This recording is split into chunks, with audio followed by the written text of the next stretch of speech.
TomoNews presents only in China. Paying tolls can be annoying, but risking your life just to avoid paying 50 cents is just plain stupid. A Chinese man drove straight onto the frozen yellow river in Ordos, Inner Mongolia, just so he could get out of paying the bridge toll. Sure, tolls suck, but what are you gonna do? Well, you could do what this Chinese guy did and avoid it altogether. Rather than fork over the 50 cents, he decided it would be better to drive straight out onto the frozen river. This genius was pretty cautious at first, but as his confidence grew, so did his speed. Onlookers did what onlookers do. They took out their phones to film it. It took Confucius on Ice about 10 minutes to cross the 1 kilometer wide body of frozen, clear, unpolluted water. Wonder what the guy did to celebrate. Remember, the next time you're in China, bridge tolls are optional. But if you're visiting during the summer, make sure your car can do this. Surprised? A zoo in southern China thought it was clever enough to deceive its visitors with inflatable penguins when they claimed they were exhibiting real penguins. Guishan Zoo, recently opened in Yuling, China's Guangxi province, advertised itself as a place where people could see rare animals and learn more about wildlife. At the equivalent of $2.25 for a single ticket, anyone can visit the first zoo ever in Yuling. Enthusiastic Yuling residents flocked to the zoo with cameras, hoping to document some... Hold on a second. Roosters and geese? And what the heck is this? A turtle in a glass box? Here comes the best part. The penguins are actually just some blow-up penguins, which were scattered around some dried-up pools. China, you are so lihai. Folks on Chinese social media Weibo are seriously entertained. As one guy points out, you forgot the other animals like mosquitoes, ants, flies, and mice that are displayed at the zoo. However, this isn't the first zoo in China to bamboozle its visitors with fake animals. In 2013, a zoo in Henan province had a Tibetan Mastiff stand in as an African lion. China finds a new way to get rid of rubbish on power lines. China is using drones to burn down trash stuck to power lines. But is that safe? The fire-spewing drone emits flames via a 1-meter-long tube.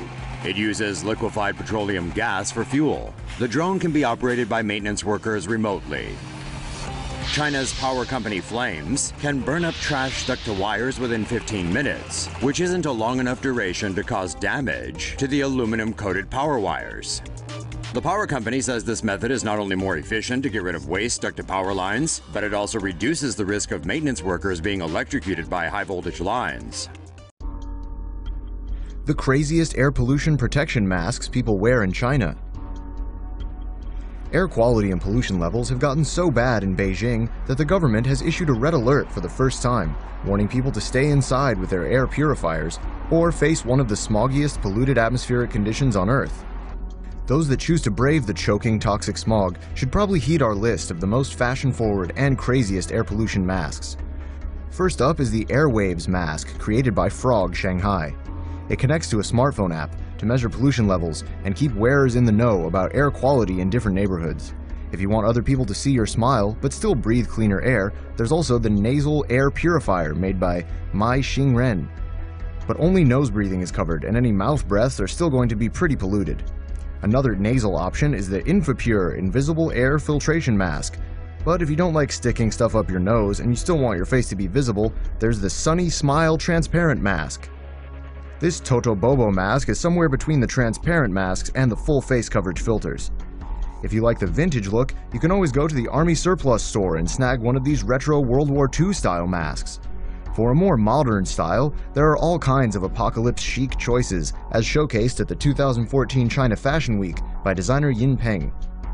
Joggers and runners need to be especially careful when taking deep breaths of pollution while getting some exercise.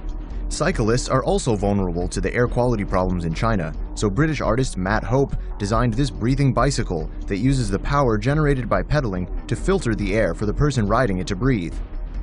Another innovation in air purification by artist Chu Chi uses a natural solution by attaching a breathing apparatus to a box with a plant inside that produces pure oxygen. These artist mock-ups show clothing that has the face mask built in. Are these the future of breathing? Imagine what these kids will be wearing on their faces by the time they're old enough to choose for themselves. These people certainly have some interesting taste, and it looks like there's a lot more where that came from. Chinese women sport all-new face kinis for the beach. Check out the face kini. It's a mask Chinese women wear to help them keep that white complexion while they swim at the beach. The face kini was invented by Zhang Shifan. It first entered the market in 2004 and swiftly became a hit item at the beaches of China's coastal city of Qingdao. However, young children at the beach complained that the monotone face kini looked too scary, so Zhang turned to Peking opera for inspiration to enhance her designs. Zhang says she never imagined the face kini would become so popular, selling about 30,000 pieces last year. The internet has some comments on China's face kini trend. Twitter user Mark Adamos Pillin said he finds it so strange and out of place. Twitter user Shirley Mante said the face kini is just plain wrong. Your thoughts? China keeping it real with fake butterflies.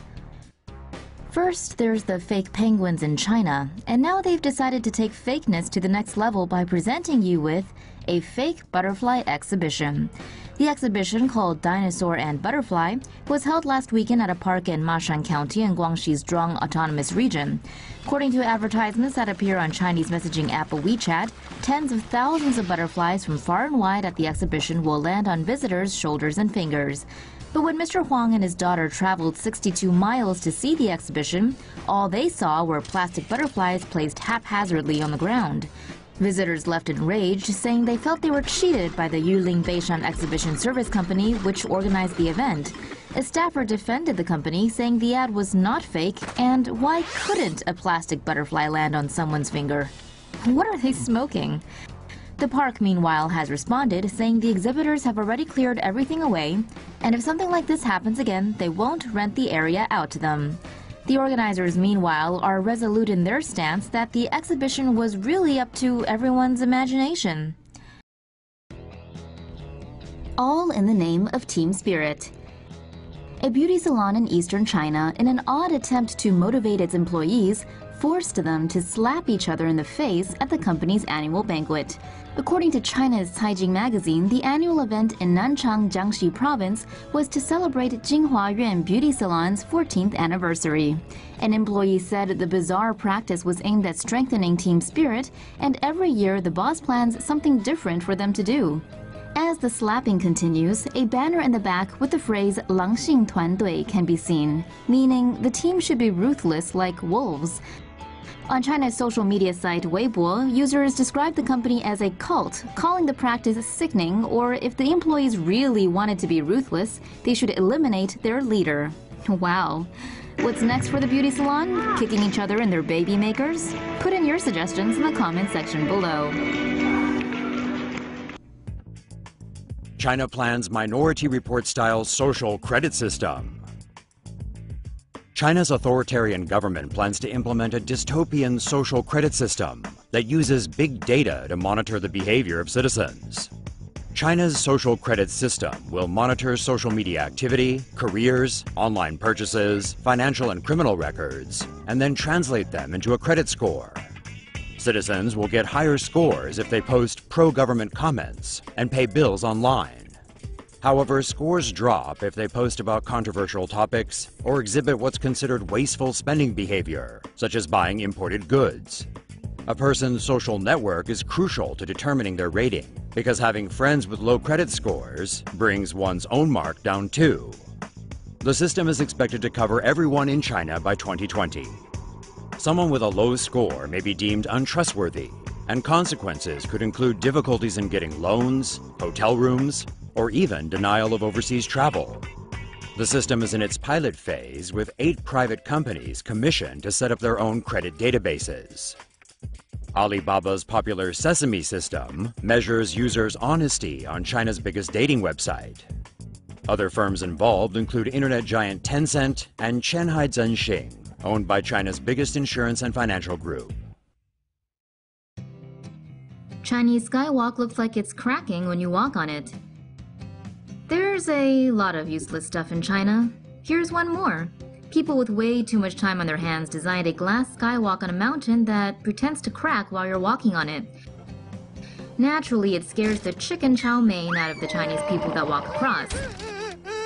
The skywalk hangs 1,180 meters up on the eastern face of the Taihang Mountain.